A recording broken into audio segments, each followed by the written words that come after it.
Hello, hello, hello. Can you hear me? Welcome, welcome, welcome back to the channel. Please tell me you can hear me. Because I was live a few minutes ago and no one could hear me. I just wish that someone can tell me right now from the jump that they can hear me speaking. But yes, welcome back, you guys.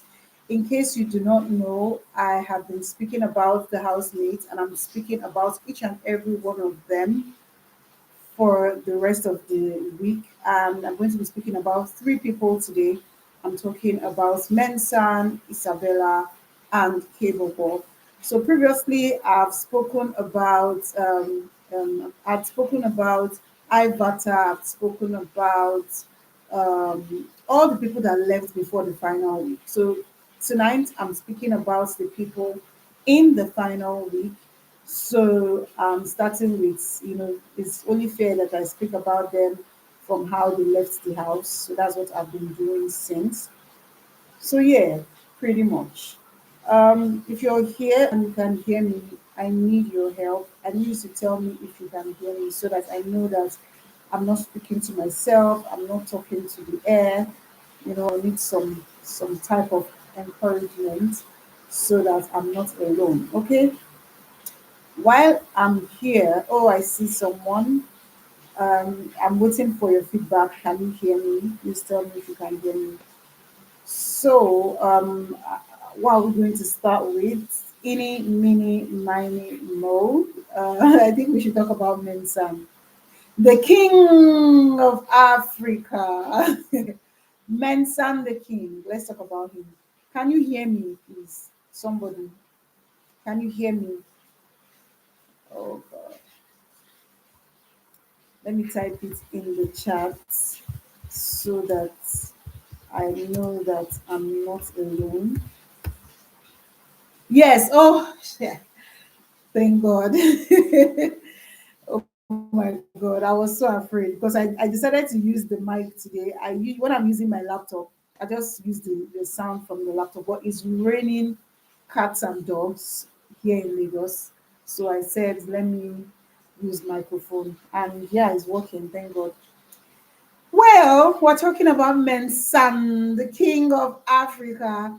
First of all, right, I'm going to say that Mensan was one of the strategic housemates that came to the show deliberately to, even though his strategy was for him to come and show himself and just be himself, he did not come into the house blind. He came with a strategy because I see him saying, "Oh, he didn't come with any strategy. He just came to be himself." Yes, but I'm going to tell you how Mensan came with a strategy and how he stuck to the strategy from beginning of the show till the end of the show.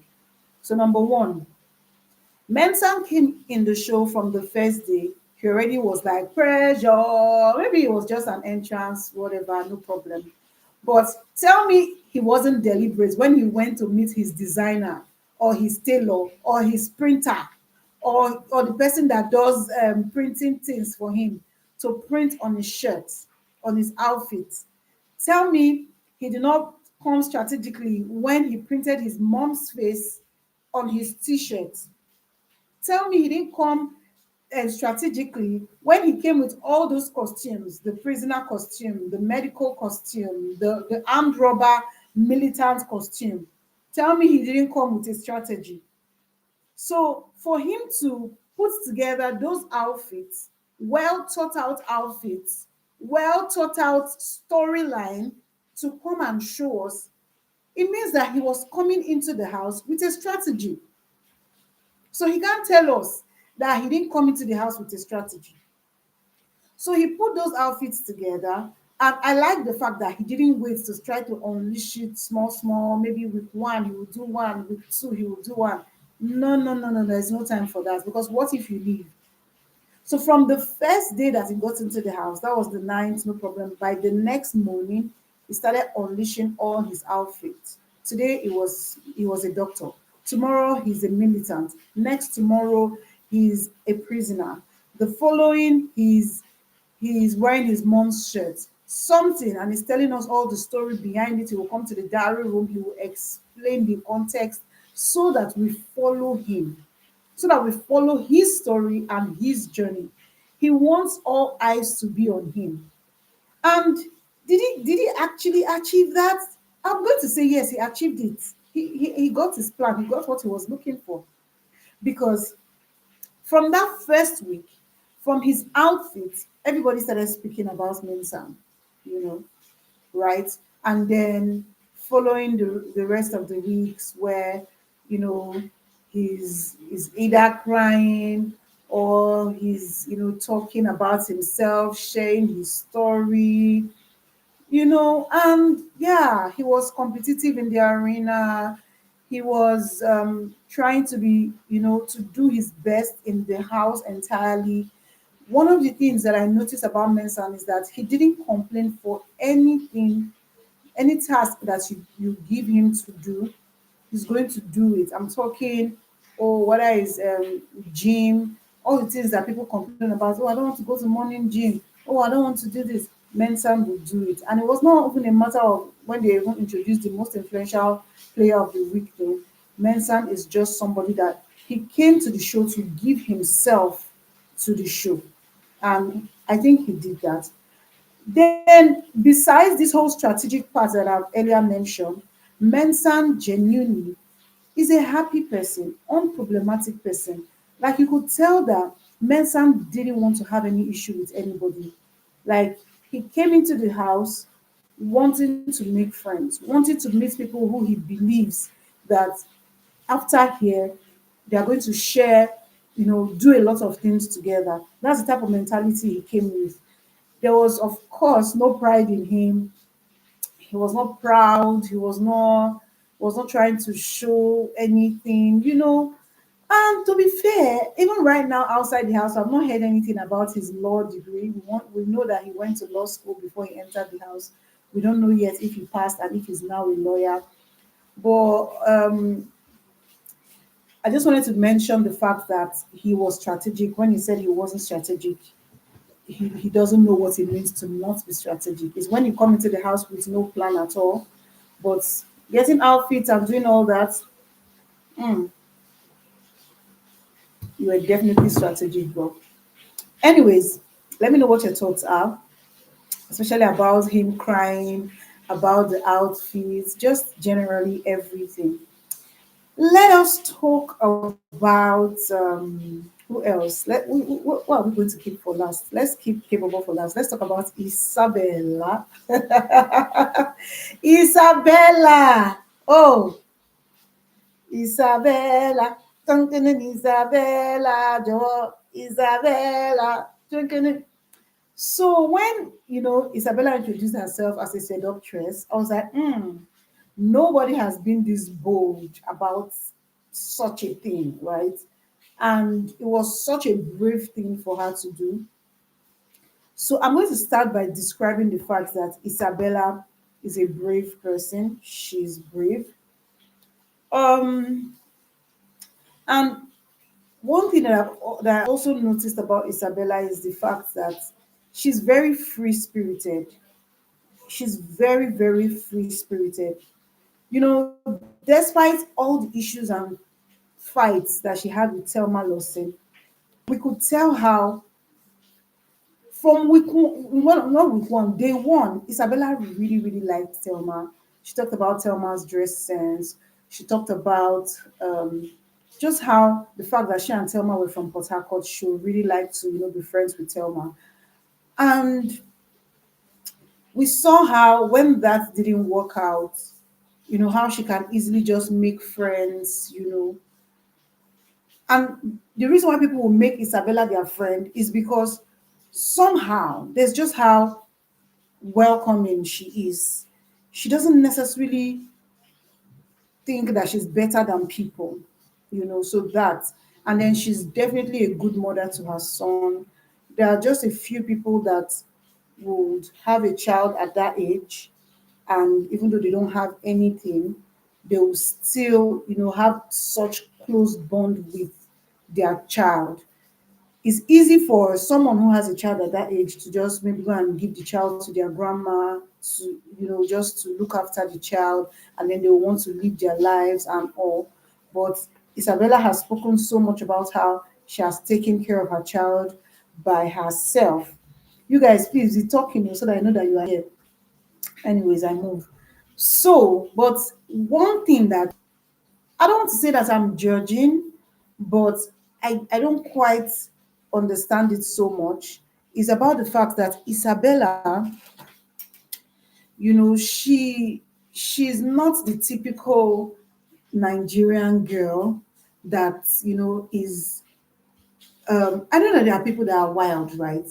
But Isabella's wild is wild. I'm even surprised that she doesn't have tattoos and all those things, and she has not gotten her body done. Those type of people, you just expect that, oh, they are going all out, they're going all crazy, there are stuff that they do. But the fact that Isabella is that girl, she doesn't mind being with five different guys in the same space. I'm like, okay, okay. Because to be honest with you, right,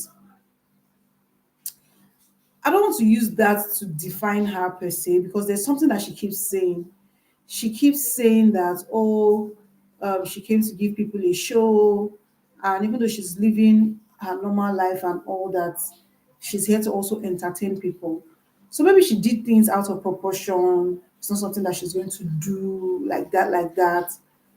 But, there was just how it was. I'm not going to lie. I liked Isabella, very free spirited. She spoke so much about how, you know,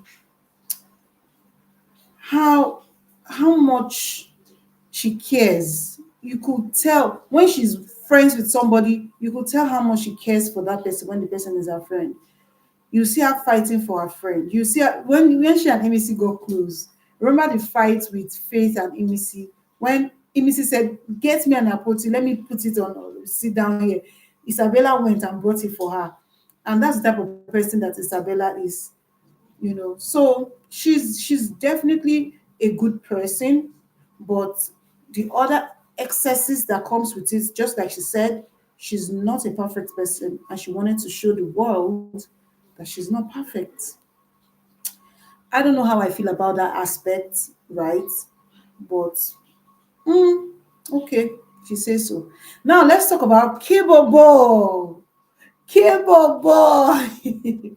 If I'm being honest with you guys, I found it quite I found it really, really hard to get Kaybobo's personality.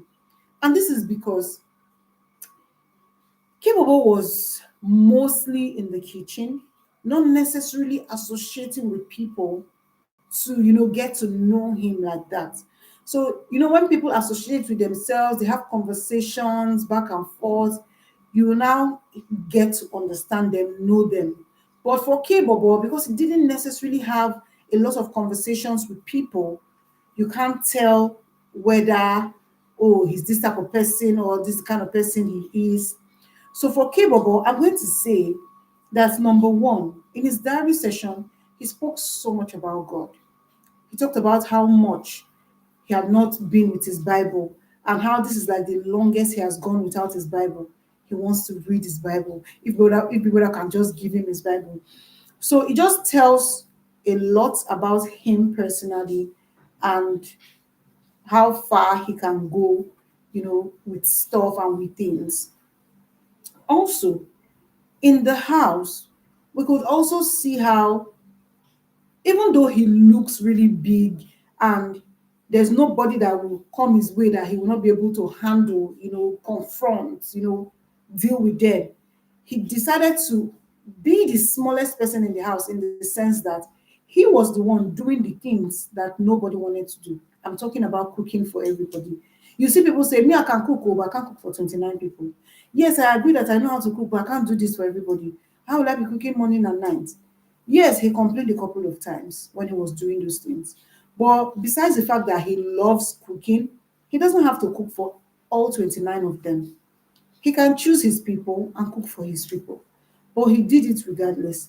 And that can only come from someone who is genuinely, you know, caring, genuinely concerned for people. And that's pretty much what I think about Kaybobo. So yeah, that's it. I've tried. I think I did well with this housemates. Do you think I did well? This is what I think about them. To be honest, um,